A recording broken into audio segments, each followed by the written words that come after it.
Hello बच्चों, आज हम चैप्टर 8 विद्युत चुम्बकीय तरंगे के न्यूमेरिकल सॉल्व करेंगे, जिसमें पहला न्यूमेरिकल दिया गया है 8.1। चित्र 8.6 में एक संधाई दर्शाया गया है जो 12 सेंटीमीटर त्रिज्या की दो वृत्ताकार प्लेटों को 5 सेंटीमीटर की दूरी पर रखा गया है। संधारित्र को एक बाह्य स्रोत जो चित्र में नहीं दर्शाया गया है द्वारा आवेशित किया जा रहा है। आवेशित धारा अनियत है और इसका मान इतने 15 एम्पियर है। और हमें ज्ञात करना है धारिता व प्लेटों के बीच विभवांतर परिवर्तन की दर। विभवांतर परिवर्तन की दर यानी ई D we upon D T. दूसरी चीज ज्ञात करनी है प्लेटों के बीच विस्थापन धारा आई डी ई। और तीसरा क्वेश्चन सी, क्या किरचॉफ का प्रथम नियम संधारित्र की ई प्लेटों पर लागू होता है या नहीं। तो इसके सॉल्यूशन देख लेते हैं। सबसे पहले हमें दिया गया था वृत्ताकार प्लेट की त्रिज्या जो कि r इक्वल टू 12 सेंटीमीटर है, तो हमें सेंटीमीटर को मीटर में चेंज कन्वर्ट कर लेंगे, 0.12 मीटर हो जाएगा। दोनों के बीच इसकी दूरी दी गई थी, इन प्लेटों के बीच की जो दूरी ई है वो हमें दी गई है d इक्वल टू 5 सेंटीमीटर। इसे भी ई हम 0.05 मीटर कर लेंगे तथा धारा आई इक्वल टू 0.15 एम्पियर दी गई है। ज्ञात करना है हमें D we upon D T ज्ञात करना है। तो D we upon D T ज्ञात करने के लिए सबसे पहले धारिता ज्ञात करेंगे इसकी कि इस कैपेसिटर की धारिता कितनी। धारिता C equal to epsilon nought A upon D होता है। फॉर्मूला अप्लाई कर दिया, फॉर्मूले में वैल्यू पुट कर देते हैं। एप्सिलॉन नॉट की वैल्यू 8.85 मल्टीप्लाई 10⁻12। फिर ए यहाँ पे उस अनुप्रस्थ काट का क्षेत्रफल होता है तो जो कि ई पाई आर स्क्वायर होता है। तो ये हमारे पास ये पाई हो जाएगा और ये आर स्क्वायर हो जाएगा। तो पाई आर स्क्वायर यानी ए होता है तो वो ए की वैल्यू पाई आर स्क्वायर, पाई की वैल्यू 3.14, आर की वैल्यू ये दे रखी है तो आर का स्क्वायर 2 बार कर देंगे अपॉन डी। डी यहाँ पे ए दोनों के बीच की डिस्टेंस 0.05। सॉल्व कर लेंगे इस पॉइंट से ये वाला पॉइंट हट जाएगा, एक पॉइंट को हटा दिया हमने। फिर इसको आगे हम सॉल्व कर लेते हैं। इस पॉइंट को हटा देंगे और इसके जीरो इसको पढ़ लेंगे। तो यहाँ पे सबसे पहले 10 की पावर -12 था, 2 जीरो इसके ऐड हो जाएंगे तो 10 की पावर 12 और 2 14 हो जाएंगे, 14 और 2 16 हो जाएंगे, 16 और 2 18 हो जाएंगे। तो यहाँ पे ये इन सभी के पॉइंट हट गए और पीछे हमने जीरो लगा दिए जो कितने हो जाएंगे 10 की पावर -18 हो जाएंगे। 12 पहले थे, 2 यहाँ से 2 यहाँ से 2 यहाँ से आ गए तो ये 18 हो गए। अब यहाँ पे किसी में पॉइंट नहीं रह जाएगा। अब इसको हम काट लेते हैं, ये कट जाएगा 5 से तो 177 आ जाएगा और इसको मल्टीप्लाई कर लेंगे, पूरी वैल्यू ये आ जाएगी 10⁻18। अब पॉइंट यहाँ पे जो यहाँ पे ले जाएंगे तो ये आ जाएगा 8.0, बाकी सबको हटा देंगे।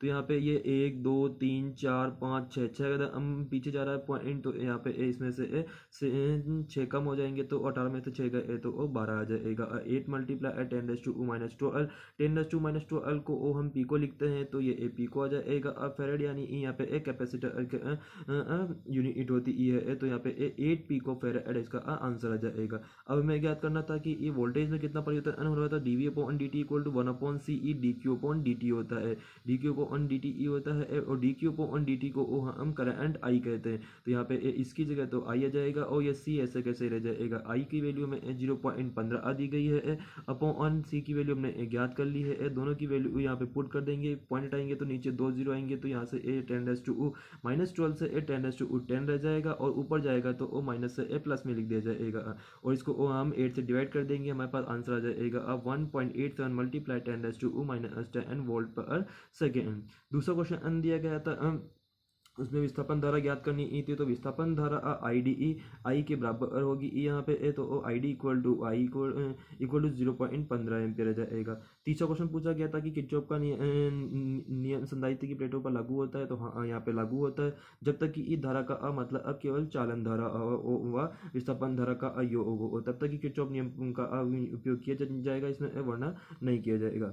सेकेंड क्वेश्चन दिया गया है, इसमें एक समांतर प्लेट संधारित्र 8.7 चित्र में दिखाया जा रहा है। ये समांतर प्लेट संधारित्र हो गया। रेडियस का रेडियस एस दे रखा है, आर इक्वल टू 6 सेंटीमीटर क्योंकि ये सर्कल में दिए त्रिज्या की ई 2 वृत्ताकार का प्लेट ओ से बना है और इसकी धारिता C equal to 100 pico farad है। धारिता इसमें दी गई है। संधारित्र को ओ 230 वोल्ट एज ओ और 300 ओ रेडियन पर सेकेंड की ई आवर्ती ई के किसी स्रोत से जोड़ा गया है। तो चालन धारा का IRMS मान निकालना है। IRMS मान निकालने का सूत्र होता है IRMS equal to VRMS multiply omega C। क्या चालन धारा अभिसरण धारा के बराबर है। प्लेटों के बीच में 3 सेंटीमीटर की दूरी पर स्थित बिंदु बी का आयाम ज्ञात कीजिए। आयाम ज्ञात करने का सूत्र ये है। इसको भी सॉल्व किया हमने, इसको देख लेंगे इसका आंसर।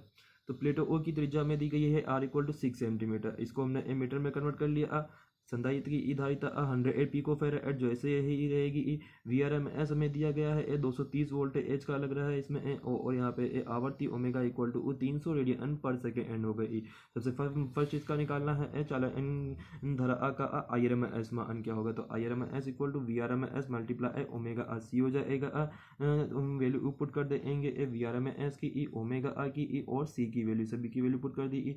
C यहाँ पे 100 पिको फेराड था तो पिको की वैल्यू 10⁻² आ गई। सभी को सॉल्व कर लेंगे। तो यहाँ पे 2 2 4 और 1 5 5 जीरो तो ऐसे ही हट जाएंगे। तो यहाँ पे 10⁻² से 10⁻⁻7 आ जाएगा और इन सभी को मल्टीप्लाई कर लेंगे। तो 3 को इससे मल्टीप्लाई करेंगे 69 आ जाएगा। अब 1 से करेंगे तो यही रह जाएगा।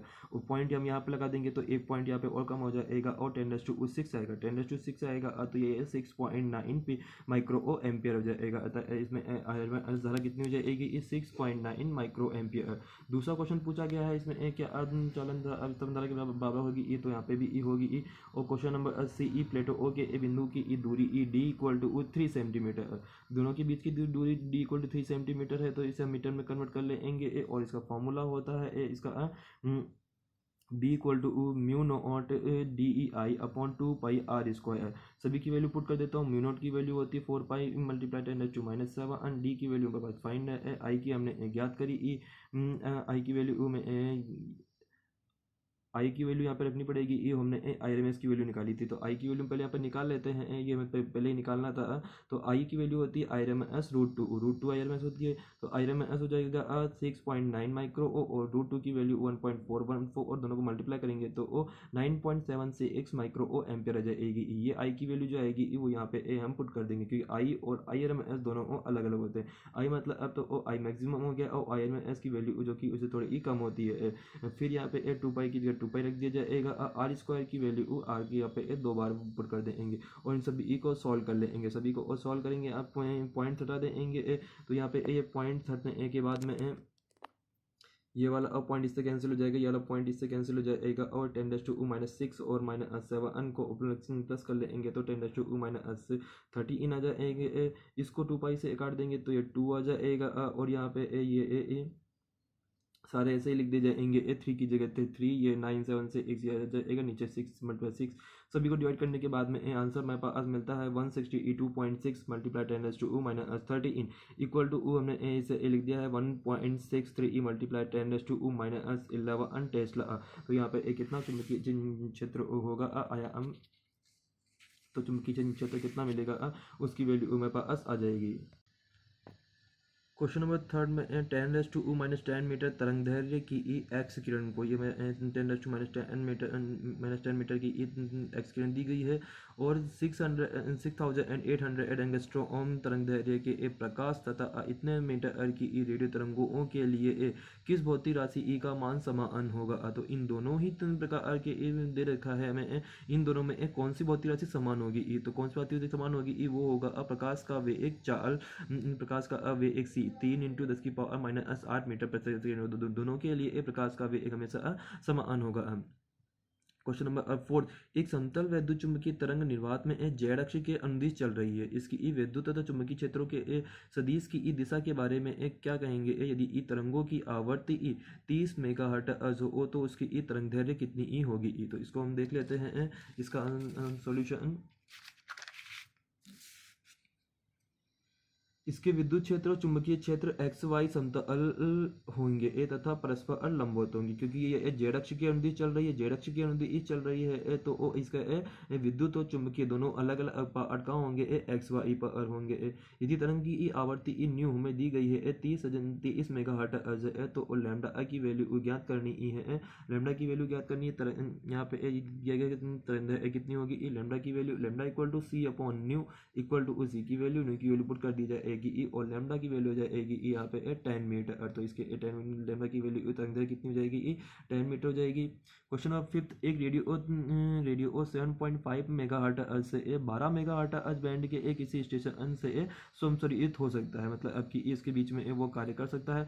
संगत तरंगदैर्घ्य बैंड क्या होगी, तो संगत तरंगदैर्घ्य बैंड निकालनी है तो वो वापस लैम्डा की वैल्यू निकाल लेंगे। लैम्डा की वैल्यू सी अपॉन एफ होती है, तो एक बार इसके साथ में एक बार इसके साथ में निकालेंगे दोनों के, अब सॉल्व कर लेना, दोनों से आंसर आ जाएगा।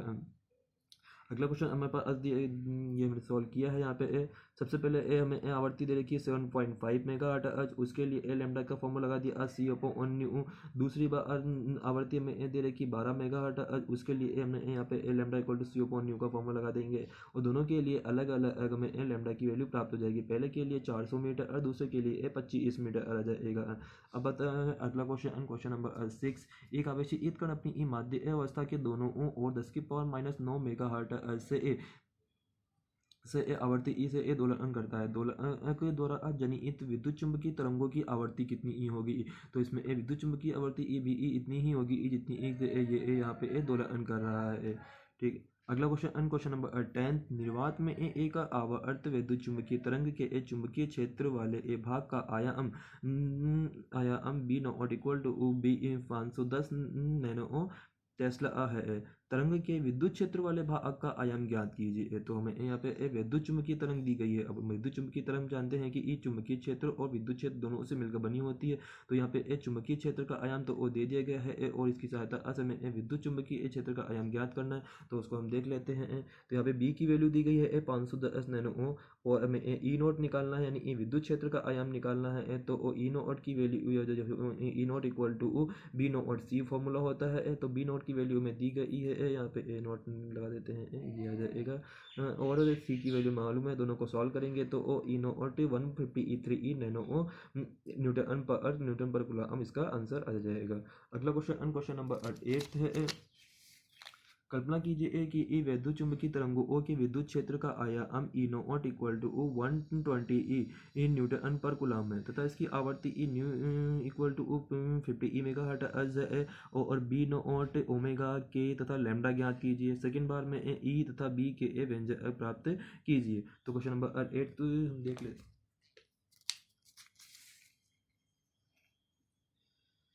ई नोट की वैल्यू दी गई हमें 120 न्यूटन पर कूलम, आवर्ती ई 50 मेगाहर्ट्ज है, और फर्स्ट ज्ञात करना है हमें बी नोट, और तो b naught equal to e naught upon c formula लग जाएगा। सॉल्व कर लेंगे इसको, तो ये हमारे पास बी नोट आ गया 400 न्यूटन टेस्ला। फिर उसके बाद में हमें इसका ओमेगा याद करना है। ओमेगा की वैल्यू होती है, फॉर्मूला होता है 2 पाई न्यू, तो 2 पाई न्यू, 2 की वैल्यू 2 पाई की जगह पाई की वैल्यू न्यू की वैल्यू में आवर्ती इसमें दी गई है, और इसे हम सॉल्व कर लेंगे यहाँ पर, तो ये आ जाएगा 314 100 मल्टीप्लाई 10⁶ 3.14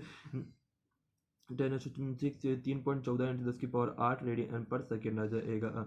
फिर ये काई ज्ञात करना है, काई equal to omega upon C हो जाएगा। ओमेगा अपॉन सी हो जाएगा, ओमेगा की वैल्यू हमने ज्ञात कर ली है, सी की वैल्यू में ज्ञात है, तो इसका आंसर आएगा 1.05 रेडियन पर सेकेंड। और इसमें तरंग लैम्डा की वैल्यू सी अपॉन न्यू हो जाएगी, जो आ जाएगी 6 मीटर।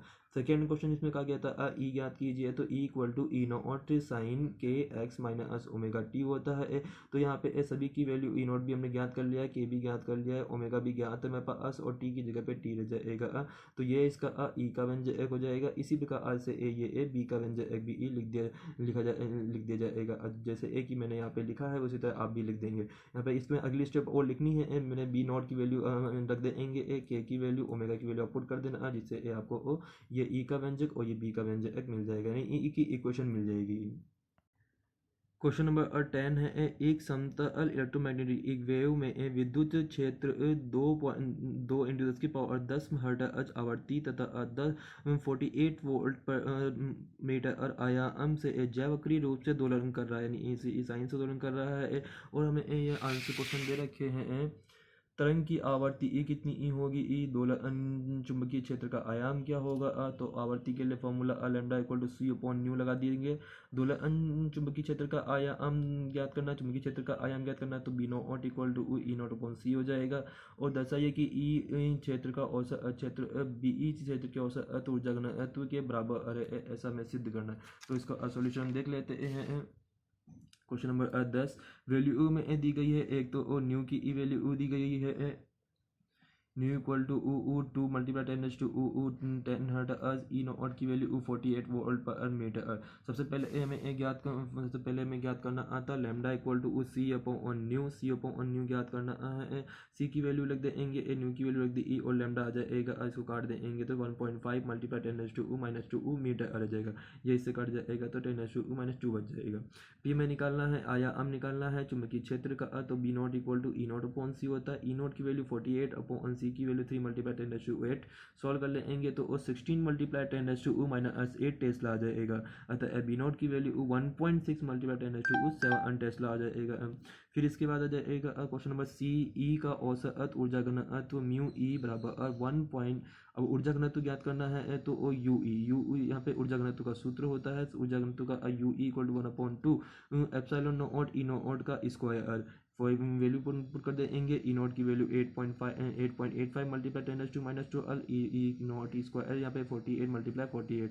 सभी को सॉल्व कर लेंगे, पॉइंट हटा देंगे तो 100 हो जाएगा, और 2 से इसको काट देंगे 24 हो जाएगा, ये 0 से जाके ए जुड़ जाएंगे तो ओ 12 से ए 14 हो जाएंगे, और सभी को मल्टीप्लाई कर लेंगे तो ये आंसर आ जाएगा। पॉइंट को यहाँ पे ले आएंगे, ए 2 डिजिट बाद में है तो यहाँ पे आ जाएगा 10.2 मल्टीप्लाई 10 टू 9 जूल मीटर पर मीटर क्यूब। और इसी तरह से हम यू बी ज्ञात कर लेंगे। U b equal to 1/2 mu, वहाँ पे एप्सिलॉन नॉट था, यहाँ पे म्यू नॉट होता है, ए बी नॉट स्क्वायर। सभी की वैल्यू पुट करेंगे जिससे यहाँ पे सॉल्व करने पर आंसर आपको मिल जाएगा 10.2 मल्टीप्लाई 10 टू 9। यहाँ पे सेम आंसर यहाँ पे आया था। क्वेश्चन ने भी यही कहा था कि दोनों का ऊर्जा घनत्व समान होता है, ये सिद्ध कीजिए, तो दोनों का ऊर्जा घनत्व यहाँ पे समान प्राप्त हो गया है।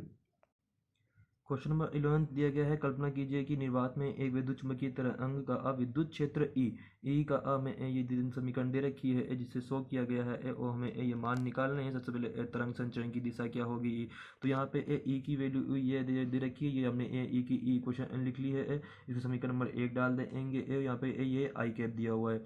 यदि ई दी गई तरंग का विद्युत क्षेत्र समीकरण है, इसका मानक समीकरण होता है E equal to E nought cos k y minus omega t, cos k y minus omega T. तुलना करने पर ई नॉट की ई वैल्यू 3.1 आती है, इसकी यहाँ पे ई नॉट है, यहाँ पे भी ई नॉट है जो कि 3.1 न्यूटन पर गुलाम आ गया।